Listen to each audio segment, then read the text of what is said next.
Ladies and gentlemen,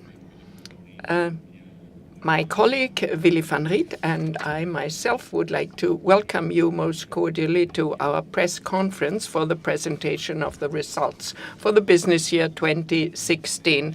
I would like to walk you briefly through the highlights of 2016.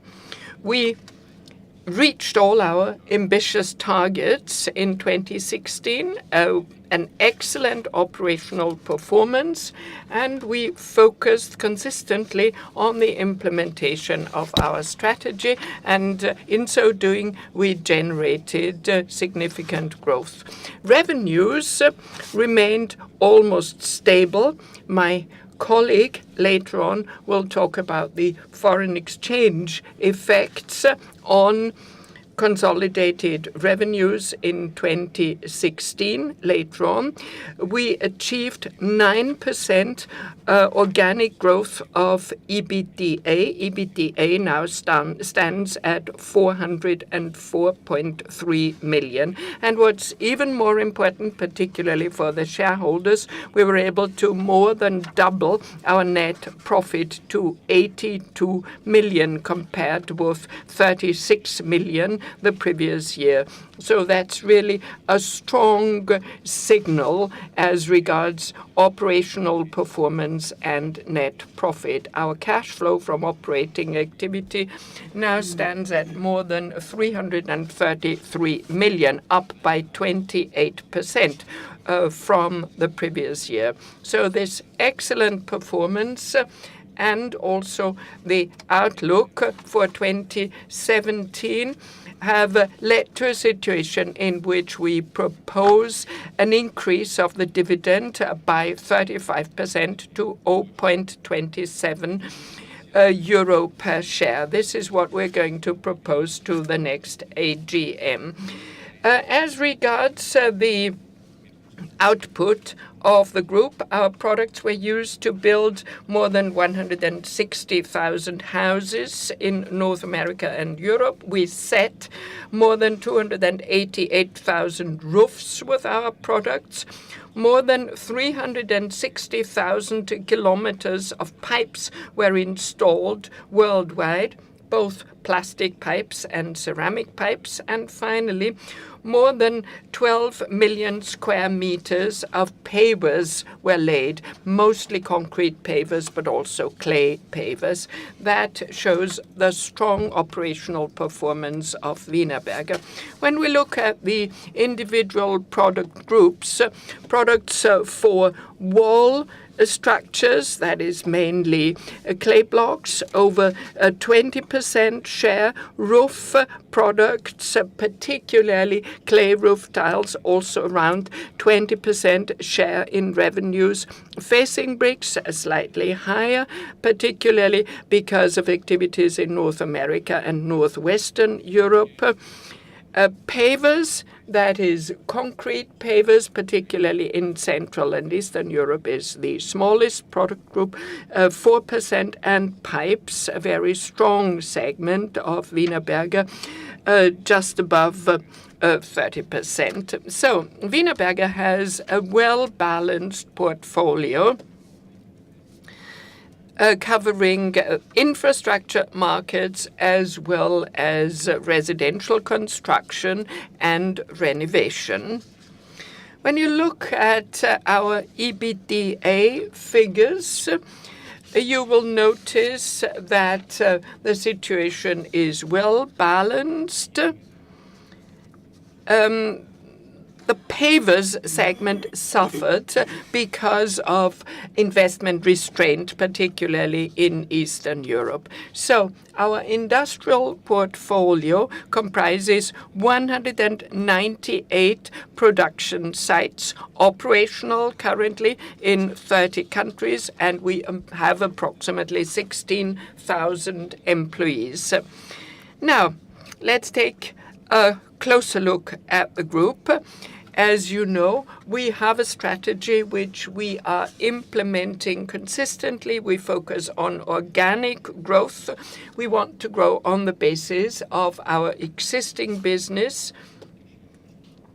We are making every effort to optimize, improve, and further develop our business, and we also want to implement growth projects within the framework of our industrial portfolio. In 2016, we invested a great deal in research and development. A company like Wienerberger invests approximately 1% of its revenues in research and development and in digitization. So we are really forward-looking and future-oriented, and that helps us grow in different markets. This is a very important aspect. As regards BIM, that is Building Information Modeling, which has become state-of-the-art and has led to great improvements all over the world. Here are pilot projects from the United Kingdom. We are doing a lot of the work for architects when it comes to planning and designing buildings or building estates. Wienerberger is well represented online. We have thousands of customers worldwide, be it plumbers, electricians, masons, designers, architects, developers. They visit our tools millions of times. We not only have online shops like Pipelife shown here, we also have vision apps. You can design your own image of your garden, of your patio, and we are making great progress in the digital sphere. We are focusing on innovative technologies and new applications in our roof tile business, for example. Digital printing, 3D printing in roof tile production is being used. So we're facing a period of profound transformation, and we are better positioned than ever before to make use of these changes. Then I mentioned growth projects. This is the second development step of Wienerberger. Last year we invested 45 million. We took over 2 production sites in Poland and Romania for clay blocks. We took over a producer in Finland, producer of wastewater pipes, and we built the most advanced paver plant in Austria at Bad Vöslau to the south of Vienna. So those are all forward-looking investments. As regards operational excellence, we want to continuously improve our production facilities at the 198 production sites. We want to save costs in production. We are focusing on energy as an important issue. By 2020, we want to save another 20% in terms of energy consumption, and last year already we were able to achieve savings in the amount of 7 million. So we have highly ambitious targets for our company. When we look at the divisions, the situation is as follows. Clay Building Materials Europe, CBME, covers all our brick activities in Eastern and Western Europe. As you can see, Wienerberger is oriented towards Western Europe. We have a strong basis in the Western European countries, which are highly profitable. But through the acquisition of Tondach and further activities in Eastern Europe, we also have built a strong pillar for our activities in Eastern Europe, which is also profitable. Pipes and pavers in 2016 suffered because infrastructure investments were sluggish in Eastern Europe. Co-funding from the European Union in the region was scarce. This is due not least to the political transformation in Poland. Infrastructure activities were down by approximately 20%. So we're not talking about minor percentages, but considerable amounts. We take it that there will be a catching up process in the coming years. As regards Western Europe, in Norway and the Netherlands, we are engaged in international business, major projects for the oil and gas industry and for the energy sector. And these activities were muted, subdued in 2016 compared with previous years. In North America, we recorded a growth in revenues and earnings, following up the developments of previous years. Now, if we look at the individual activities, in Europe we are seeing and have been seeing diverging regional developments.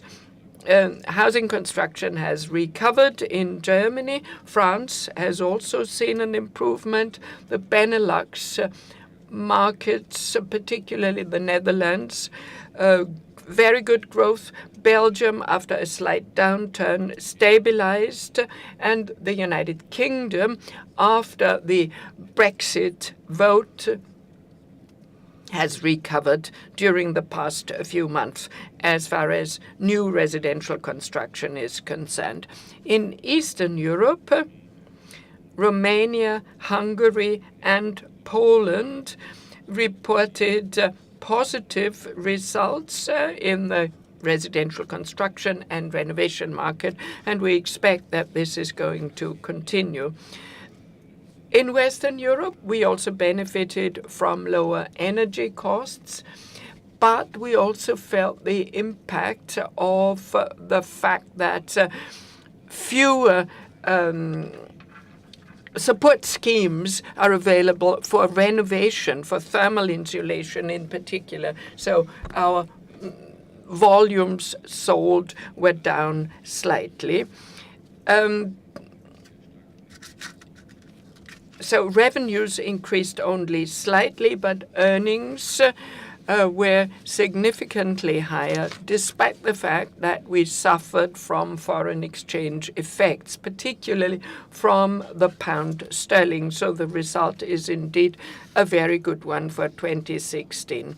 As regards plastic pipes, we saw diverging developments, a decline in infrastructure business in Eastern Europe and a decline also in our international project business, but at the same time, an excellent performance in Northern Europe, particularly in Norway, but also Sweden and Finland. We were able to record high growth rates, and also in our basic business, that is water and wastewater, we were performing well in Western Europe. When we look at our ceramic pipes, wastewater pipes in particular, again, we felt the decline of activities in Eastern Europe simply because there were lower sales, particularly in Poland and Romania. So we felt a decline in revenues and earning. And there is another thing. We have a considerable market share in Saudi Arabia, but in 2016, major infrastructure measures were no longer implemented in Saudi Arabia, so our exports to Saudi Arabia were discontinued. As regards concrete pavers, a decline because of low infrastructure activities, but we were able to compensate for that almost completely through our sales in Western Europe. As regards North America, and in Canada, we saw excellent demand in the Toronto region, and in the United States, new housing starts, that is single-family homes, particularly in the southeast of the United States, was picking up again, and we were able to benefit from that.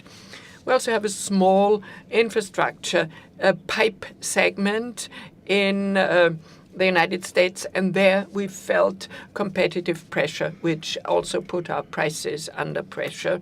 But overall, we're quite satisfied with our results, a 5% increase in earnings in this division. So we're doing quite well also in North America. And with this, I'd like to hand over to Willi, who is going to elaborate on the individual results. Good morning also from my part, ladies and gentlemen. I'd like to walk you briefly through the main headlines of our 2016 results. As Heimo said, at first glance, flat development of revenues, hardly any increase, but when you analyze that in detail, you will see that in an environment that was characterized by diverging developments, we did increase our sales volume by 1%. Although markets in Eastern Europe were sluggish, we performed rather well. Prices also increased by 1%, and I'm proud of this 1%. We are operating in a low inflation environment. People do not expect price increases in such environment, but nevertheless we were able to market new products and achieve a 1% increase in prices across the group, which is really more than the inflationary pressure we had on production costs. The consolidation effect is 1%. The new acquisitions from 2016 contributed 1% to revenues. Those are so-called bolt-on investments, things that can be directly integrated into the existing portfolio. And then the negative FX effect. Foreign exchange differences. We do sell out products outside the euro area. We sell approximately 20% of our products in the UK, and there we suffered from the devaluation of the British pound. In the course of 2016, that the British pound lost up to 15% of its value. The pound recovered again later, but the Brexit vote had a severely negative effect. And also, another point concerns currency translation. That only means that the earnings we generate in a country like the United Kingdom, we have to convert that into euro. We call it the translation differences. We're not suffering a loss. A loss would only be generated if we sold in a country at different prices. So it's really a conversion difference, but nevertheless it depresses our revenues. So we have a flat or stable development of revenues. When we talk about organic growth, what does that mean? It means that you have to adjust earnings not just for one-off effects, but for things that are not related to our operational business. And then you can make a valid comparison. You know, we have a program to sell non-core real estate. The program ends this year. We have already generated the 100 million we had planned for, and we generated 17.9 million proceeds through real estate sales. In the United States, we optimized our portfolio. We closed down one production site at the beginning of the year, and we sold 2 production plants for concrete products, and we generated added value on that basis. And then we have a 1% contribution to revenues from our acquisitions, and 1% contribution to consolidated revenues. But if you really want to have a like-for-like comparison, you have to compare 395 million. And there is one point which I haven't mentioned yet, that is the currency translation factor.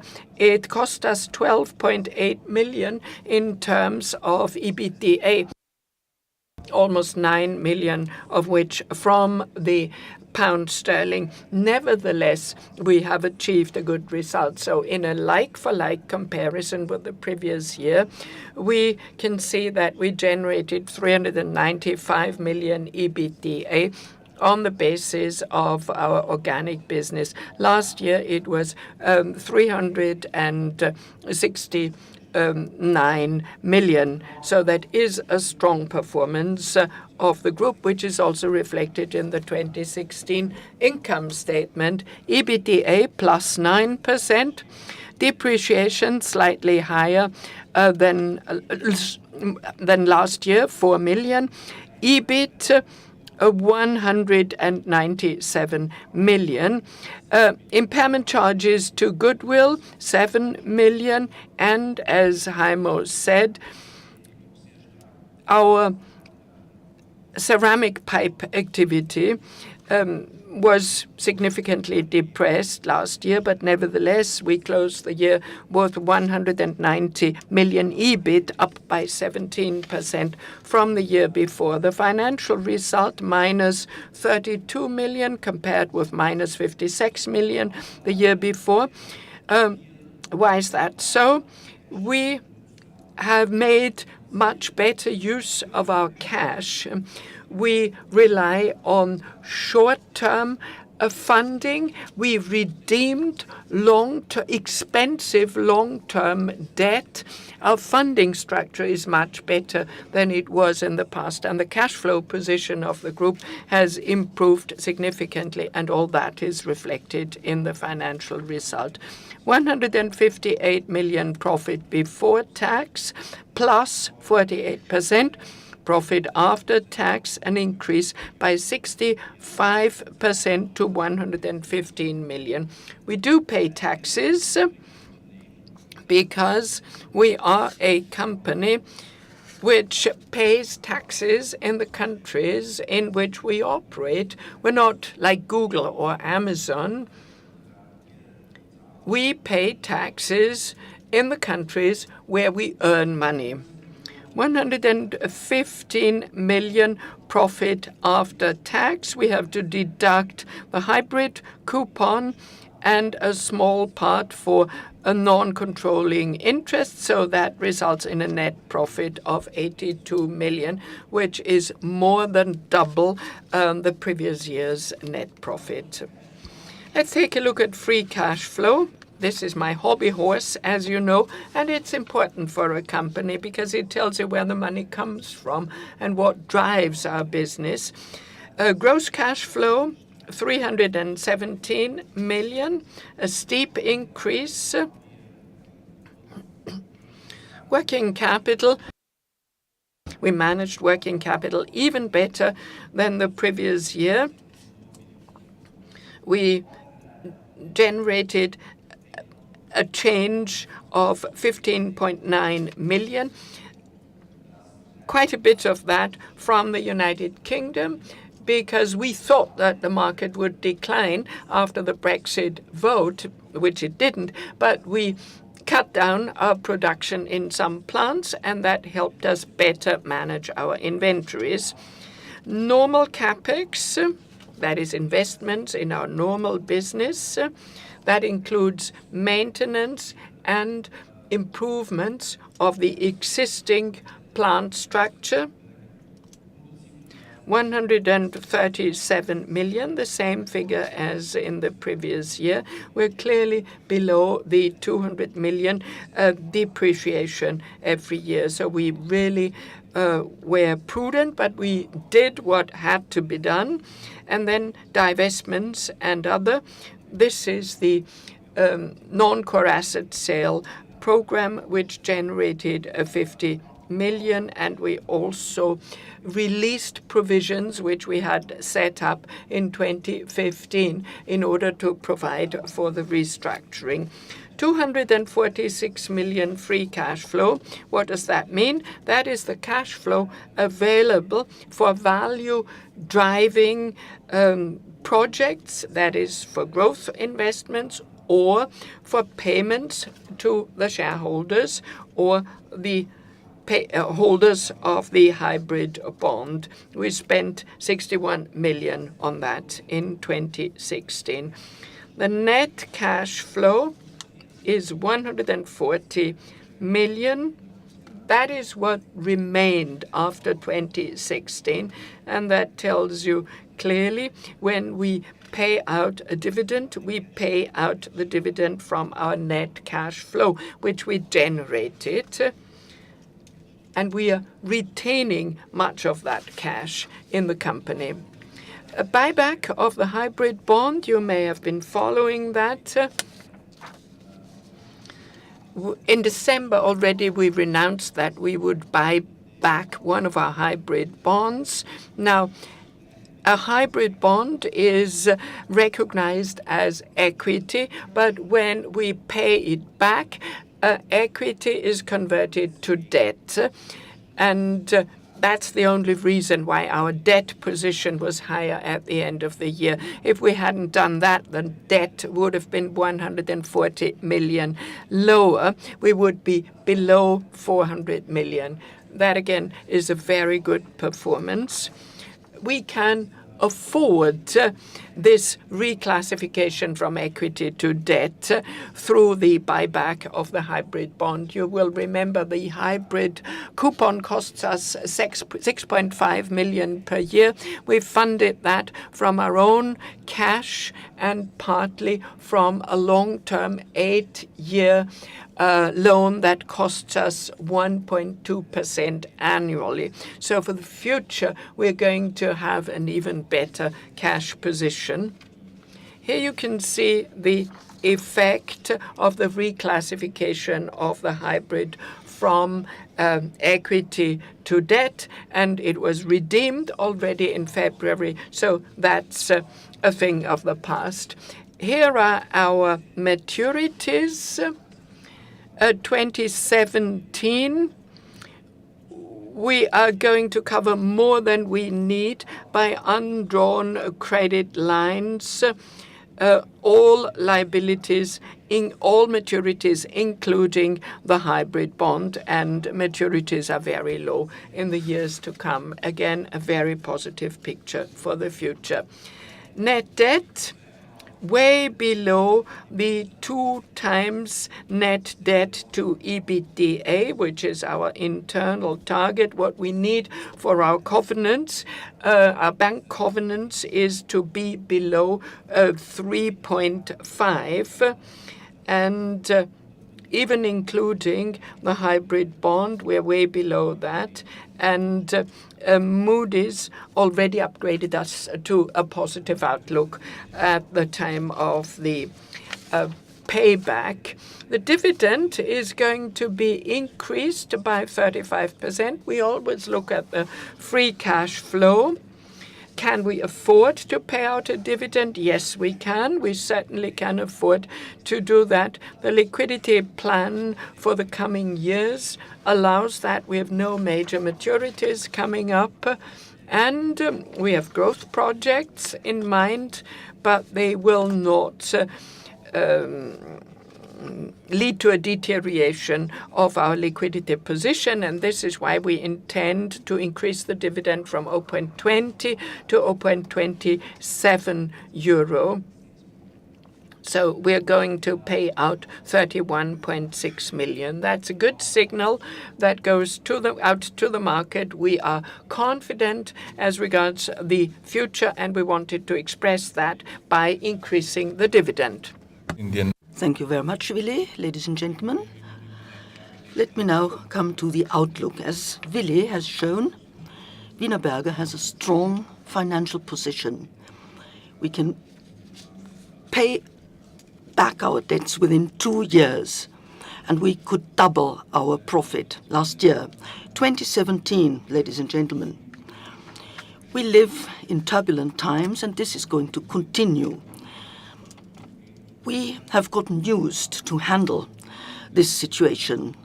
Of course, interest rate fluctuations, foreign exchange rate fluctuations are something that we are confronted with. We still are confronted with the consequences of the Brexit. Also, there is the Greek sovereign debt crisis that has come up once again. Other issues will also come up. How much are we going to invest in new construction and infrastructure in North America? There will be elections in Germany, in France, and in March, of course, in the Netherlands. Very important. And in autumn, there will be elections in Austria? No, in the Czech Republic. This was just a joke. So there will be elections in Europe, and there will be a number of other topics that we will be confronted with. Altogether, however, we are optimistic as far as this year is concerned. There will be a growth when it comes to new housing construction, particularly in Germany and France. We see a positive trend in the first half of the year. At least this is our perspective as of today. We cannot make forecasts for the entire year, but at least for the first half of the year. And there will be strong incentives in the housing market. We'll see how things turn out. In the Netherlands, there will be additional further growth, but at a lower level than previously. This, again, is the result of the elections. We see a positive market environment in Eastern Europe, as I've already mentioned. Measures taken in Eastern Europe are positive when it comes to new construction. And you can see this in the graph here, where all these countries are shown in green. The outlook for pipes and pavers. Here again, we are optimistic for 2017. You can see the countries that are stable or show slight growth. So we can say that there has been a change in trend. Altogether, the outlook for North America in the regions where we are active, and you can see the markets where Wienerberger is represented, we are confronted with a challenging environment as regards prices and local competition. But there is a positive trend when it comes to 1- and 2-family homes. Let's take a look at the financial development, the development of our performance. We expect that there will be improvements and growth of revenues and earnings. So, given the savings from operational excellence in the amount of 10 million, which I've mentioned before, we will see a sharp increase from operational activities, and we will reach 45 million. Foreign exchange effects, of course, is something that we cannot predict. Acquisitions or sales from our portfolio, something else. Also, this does not include the sale of non-core assets and portfolio optimization. So we are talking about organic EBITDA. For 2017, we expect negative foreign exchange effects and a positive earnings contribution from the sale of non-core assets.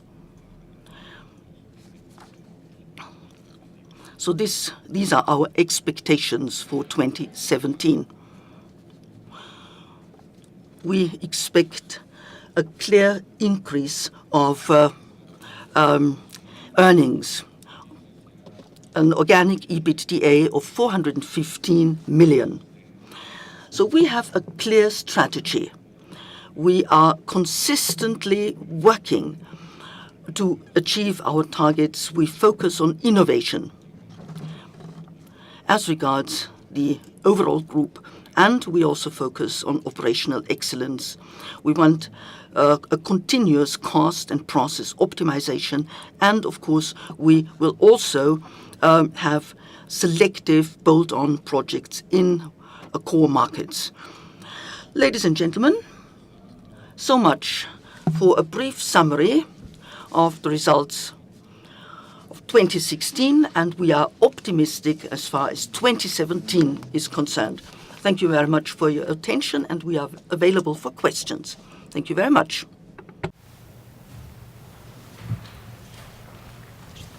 Bitte. Dankeschön. Thank you very much.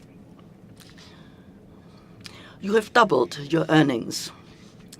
An increase of the dividend by 35% is not really appropriate.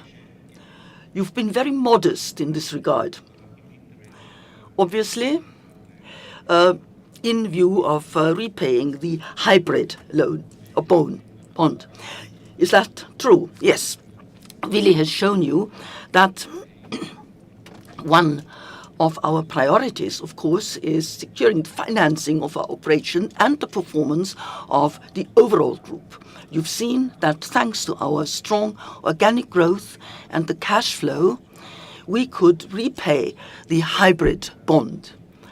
This is a very important aspect that we have to keep in mind. On the other hand,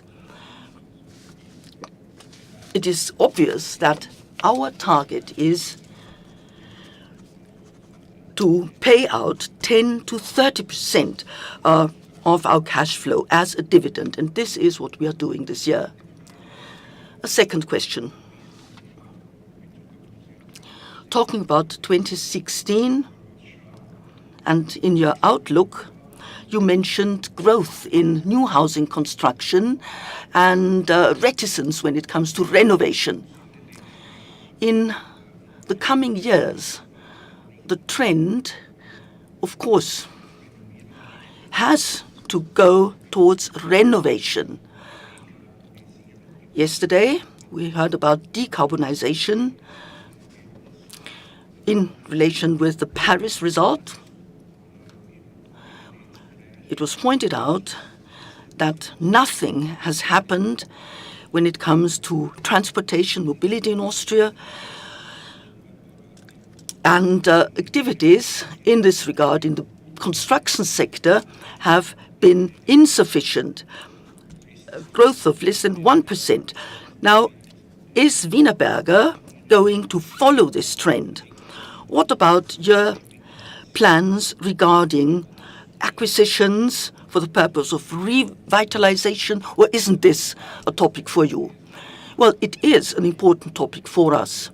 These are two important pillars for our company. We are working hard, not only in Austria, but also in Belgium, in the Netherlands, in Germany, in France, and Northern Europe.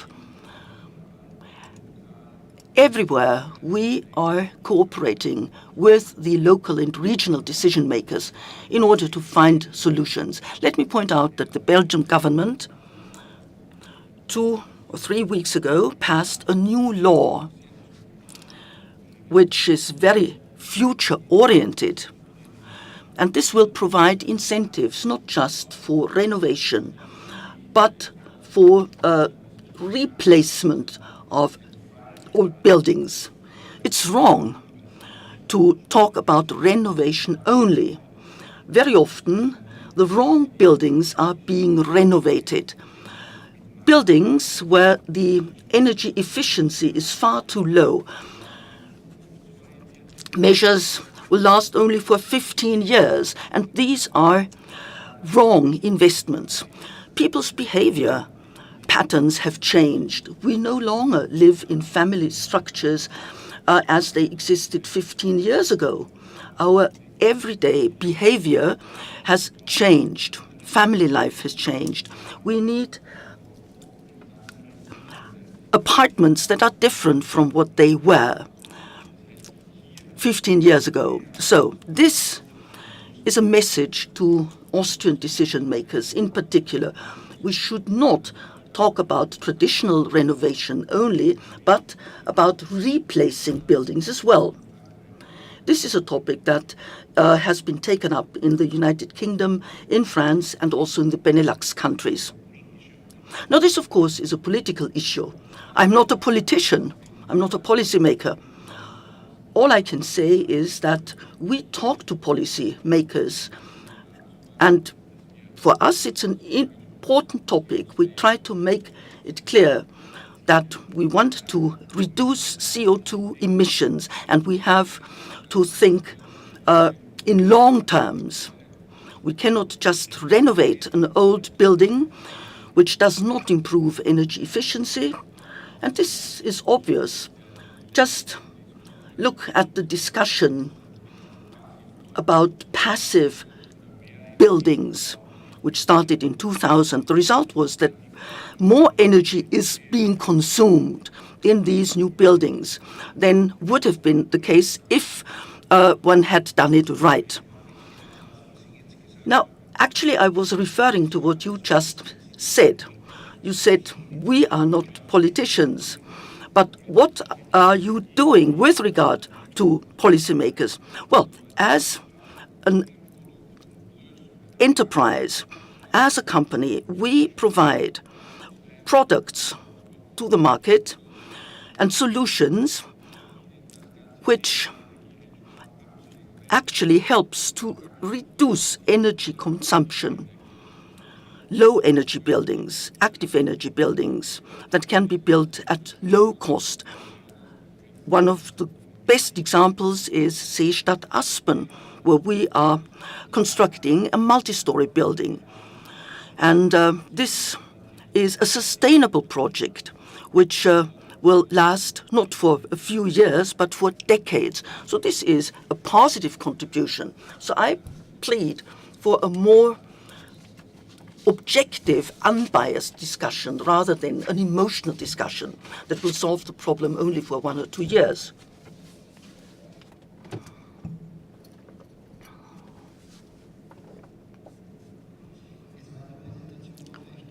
Your presentation clearly showed your focus on core markets, Europe and North America. I remember that not long ago, Wienerberger also considered the Far East, learning by doing, on the spot. What are the results of this learning process? Well, in Russia and in India, we have brick manufacturing plants. All 3 of them are profitable, and in recent years, we have definitely learned a great deal. Of course, as you can well imagine, this is not one of our top priorities. We need to make progress also in our core business. But I can tell you that in India last year, we increased our capacity because sales had improved. So we will also increase our productivity there, our production activities. Activities in Russia are low, but we are trying to introduce new products on the market.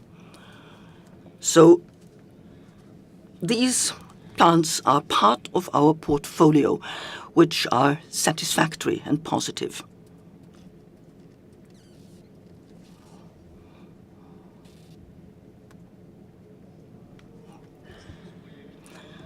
You mentioned growth projects in the amount of 44 million last year. Will this year's figures be similar, or do you plan additional an additional increase? Well, we do not have a precise guidance. We can't do that. We will invest more or less what we did last year. Normal capex will be more or less similar. When it comes to projects, growth projects, we expect something like 25 million. But it may be more. It depends on what opportunities arise. As Mr. van Riet pointed out, it is possible that there will be additional growth.